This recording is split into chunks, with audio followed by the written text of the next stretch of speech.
el pueblo de Israel también empezó a tener una legislación muy clara acerca de los delitos de propiedad, de leyes morales que regulaban la sexualidad, leyes sociales, leyes religiosas, y todo eso Dios lo iba haciendo para guiar y educar a su pueblo en el valor de la persona humana y en la libertad que Él quería que tuvieran como hijos suyos.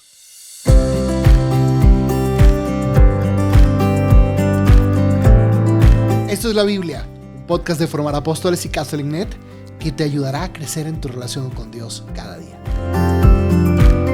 Apóstoles, ¿cómo están? Soy el Padre Rafael Pacanins. Bienvenidos a este nuevo episodio de la segunda temporada de Esto es la Biblia. Estamos meditando con el libro del Éxodo.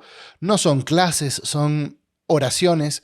Y lo que hacemos es leer el texto, dar algunas ideas de reflexión y luego hacer una oración.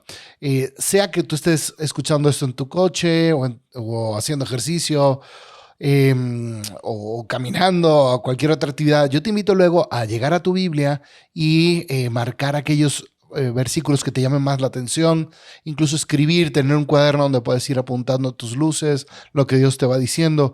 En fin, vamos a llevar esto a la oración para que esta meditación transforme nuestra vida, para que todas estas reflexiones nos ayuden a entendernos mejor como ese pueblo que Dios eligió, salvó, liberó. Nosotros somos este pueblo.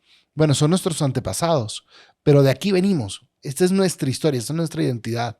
Somos este pueblo a quien Dios le dio la alianza, las promesas. Es un pueblo que Dios ahora está educando. Somos el pueblo que Dios educa. Nos está enseñando cómo vivir para poder ayudarnos unos a otros. Es un pueblo que recibe las indicaciones de Dios de cómo debemos darle culto, cómo le vamos a agradar. Todo esto que nos ayude pues a fortalecer nuestra fe y a salir a ser discípulos a todas las naciones con una mayor valentía. Vamos a empezar con nuestra oración pidiéndole su luz a Dios. En nombre del Padre, del Hijo y del Espíritu Santo. Amén. Habla, Señor, que tu siervo escucha. Que tu palabra sea mi alimento de cada día. Que sea agua viva que me refresca y lámpara luminosa para mis pasos.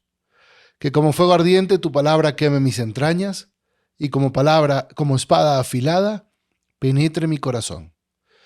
Con tu Espíritu Santo despierto en mis oídos como discípulo, para que meditando tu palabra como María, la Sagrada Escritura inspire mis pensamientos, palabras y acciones de cada día. Amén. Vamos a continuar del capítulo 21, del versículo 33, y cubriremos el versículo 22. Veremos que en el episodio de hoy vamos a analizar mucha casuística. Son aplicaciones concretas de la ley del talión. Sabemos que estamos leyendo desde el capítulo 21 hasta el capítulo 32. Vamos a leer algunas indicaciones muy claras que especifican cómo tiene que ser la vida social, la vida diaria del pueblo de Israel, incluso cómo debe ser su culto. Pero bueno, no van a ser episodios de tanta acción, pero son episodios de reflexión que nos va a ayudar a cuestionarnos nuestra moral, cómo vivimos, cómo tratamos a los demás. Incluso nos va a ayudar a entender más la liturgia. Este es el propósito de estos episodios. Si quieres más acción, pues sáltate al episodio donde trataremos el capítulo 32, que ya empieza otra vez la acción y sí, las idas y venidas de Moisés. Pero bueno, vamos a reflexionar en esto que nos ayuda a aprender a vivir mejor y a entender el porqué de muchas cosas que vivían los judíos. Empezamos entonces capítulo 21, versículo 33. Si alguien abre un pozo o cava una fosa y no la tapa, y un buey o un asno caen dentro, el propietario del pozo deberá indemnizar. Pagará en efectivo al dueño del buey o del asno el precio debido, y el animal muerto quedará para él. Si el buey de un hombre embiste al buey de otro hombre, ocasionándole la muerte, venderán el buey vivo y se repartirán el importe, y también se repartirán el animal muerto. Pero si ya era notorio que el buey embestía con asiduidad y su dueño no lo vigiló, pagará buey por buey y el animal muerto será para él. Si alguien roba un buey o una oveja y lo sacrifica, lo vende, debe restituir 5 animales del ganado mayor por un buey y 4 animales del ganado menor por una oveja. Si el ladrón sorprendido en el momento de forzar una casa es herido de muerte, no hay delito de homicidio. Pero si ya había salido el sol, hay delito de homicidio. El ladrón está obligado a restituir la totalidad de lo robado. Si no dispone de medios para hacerlo, deberá ser vendido para compensar por su robo. Si lo robado, un buey, un asno o una oveja, se encuentra vivo en su poder, tendrá que restituir el doble. Si alguien hace pastar su ganado en un campo o en una viña y lo deja suelto de manera que éste va a pastar también en campo ajeno, deberá indemnizar con los mejores productos de su campo y de su viña. Si un fuego se propaga y alcanza los matorrales y así se destruye la cosecha ya amontonada o la que aún no había sido segada o el campo, el causante del incendio deberá indemnizar. Si un hombre entrega a otro en depósito dinero o algún objeto y alguien los roba de la casa de este último, el ladrón, si es descubierto, restituirá el doble. Si no se logra descubrir al ladrón, el dueño de la casa se presentará ante Dios para atestiguar que no ha puesto su mano sobre los bienes del otro. En todo conflicto referente a un buey, un asno, una oveja, un traje o cualquier objeto desaparecido del cual su propietario pueda decir, sin duda, ¿es este?, el litigio será llevado ante Dios. Y aquel a quien Dios declare culpable, restituirá al otro el doble. Si alguien entrega a otra persona un asno, un buey, una oveja o cualquier otro animal para su custodia, y el animal muere, sufre una fractura o es sustraído en ausencia de testigos, el depositario deberá jurar por el Señor que no ha puesto su mano sobre la propiedad ajena. El propietario aceptará el juramento y aquel no estará obligado a indemnizar. Pero si el animal fue robado en presencia del depositario, deberá indemnizar. Si el animal ha sido despedazado por una fiera, traerá como testimonio los despojos y no tendrá que indemnizar por él. Si alguien pide prestado un animal y éste sufre una fractura o muere en ausencia de su dueño, el que lo recibió en préstamo deberá indemnizar. Si su dueño estaba presente, no estará obligado a hacerlo. Si lo había alquilado, le pagará el precio del alquiler. Si un hombre seduce a una mujer virgen que no está desposada y se acuesta con ella, deberá tomarla por esposa y pagar el precio debido. Si el padre de la joven se niega a dársela, el seductor pagará una suma equivalente al precio estipulado para casarse con una virgen. No dejarás vivir a la hechicera. Quien tenga trato sexual con una bestia, morirá. El que ofrezca sacrificios a otro dios que no sea el Señor, será apartado. No maltratarás al extranjero ni lo oprimirás, porque ustedes fueron extranjeros en Egipto. No harás daño a la viuda ni al huérfano. Si les haces daño, si ellos me piden auxilio, yo escucharé su clamor. Y arderá mi ira, y yo los mataré a ustedes con la espada. Sus mujeres quedarán viudas y sus hijos huérfanos. Si prestas dinero a un miembro de mi pueblo, al pobre que vive a tu lado, no te comportarás con él como un usurero, no le exigirás interés.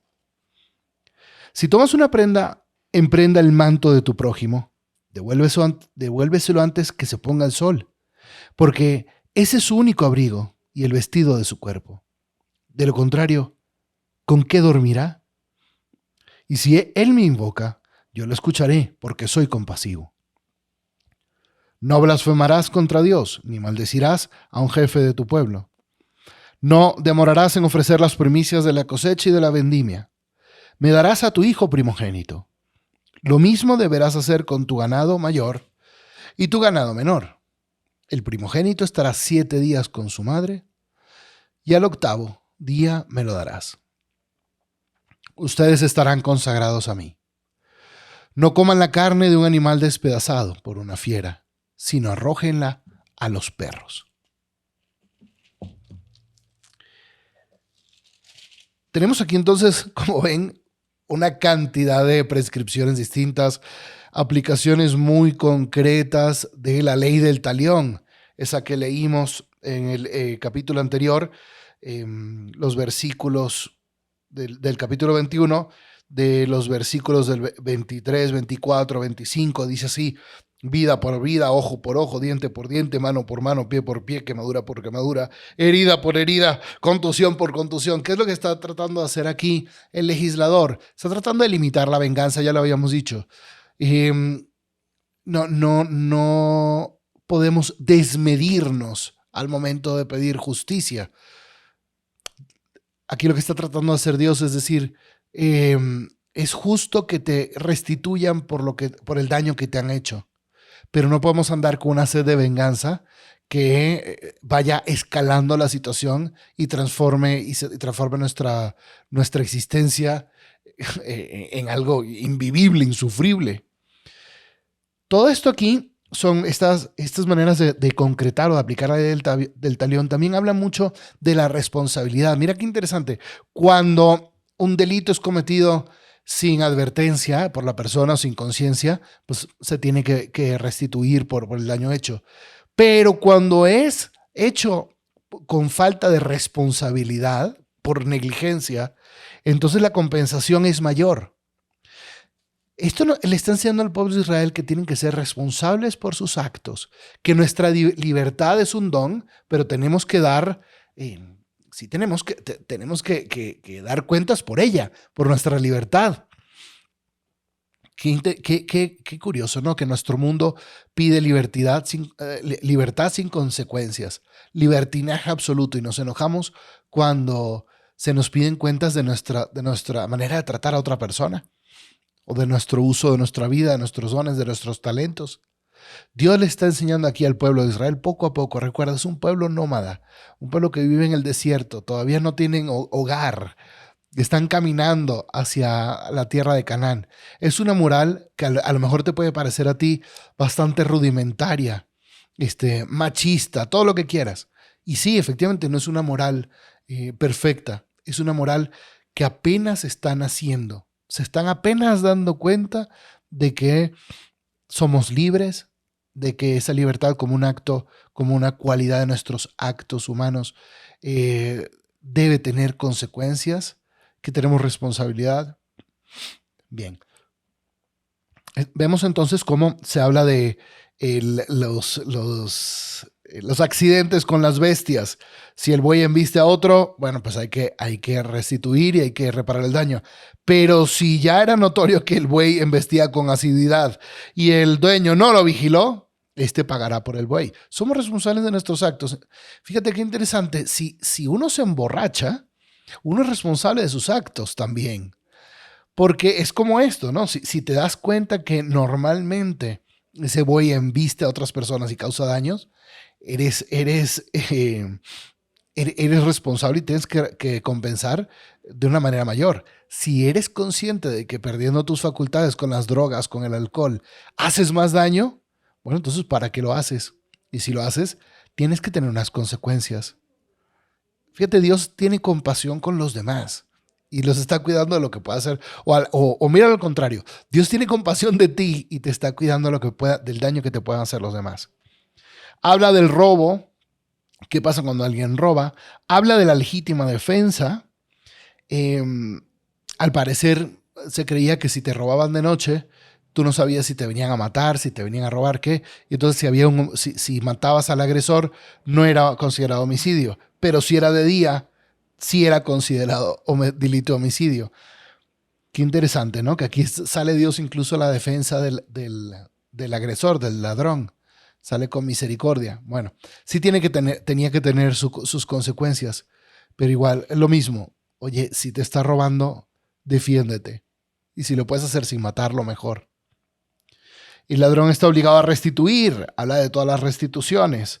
Habla de si tu fuego se propaga y sin quererlo quema el terreno del vecino, tienes que restituir.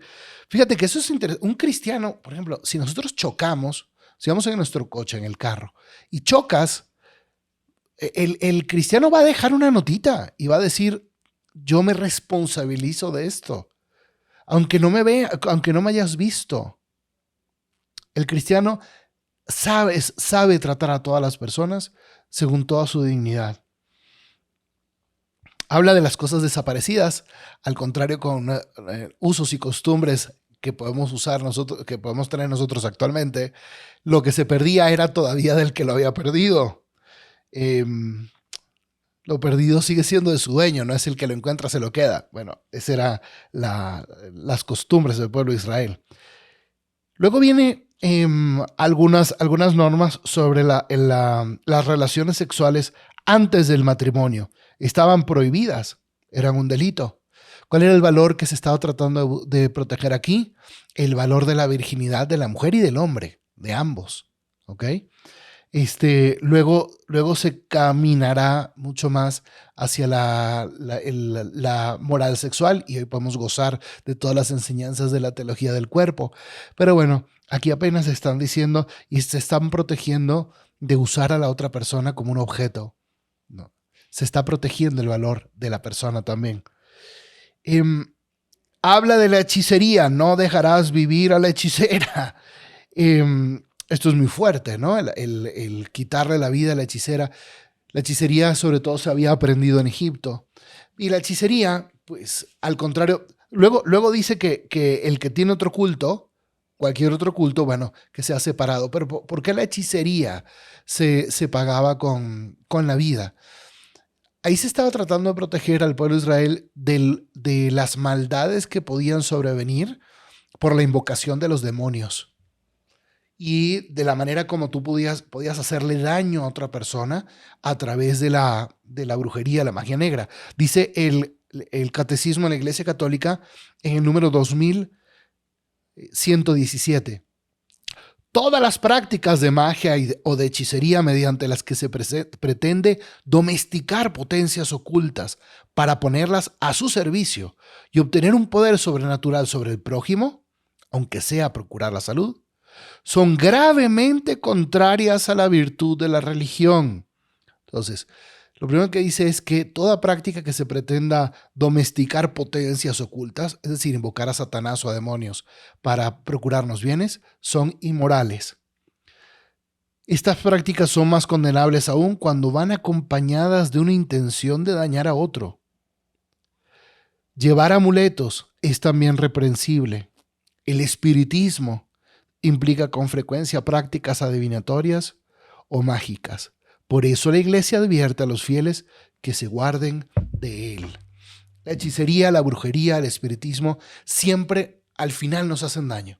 No es la libertad de culto, adorar a otros, tener otra religión. No es sencillamente esto. Es buscar la manipulación de otras personas a través del recurso a espíritus malignos. Y eso le hace obviamente daño a la otra persona, pero sobre todo te hace daño a ti si lo haces. Se habla del trato sexual con bestias y es interesante. Esto era una práctica del país de Canaán a donde iban a entrar, ¿no? En algunos momentos se permitía o estaba bien visto esto, el bestialismo. Y uno se preguntaría, bueno, ¿y por qué se limita esto si al fin y al cabo se siente bien? Si se procura placer. ¿A Dios le interesará el uso correcto de nuestra sexualidad? Que es la manera bellísima a través de la cual Dios también quiere dar vida, quiere crear una relación extraordinaria entre un hombre y una mujer. ¿Por qué estará mal si me da placer, si nadie más se entera?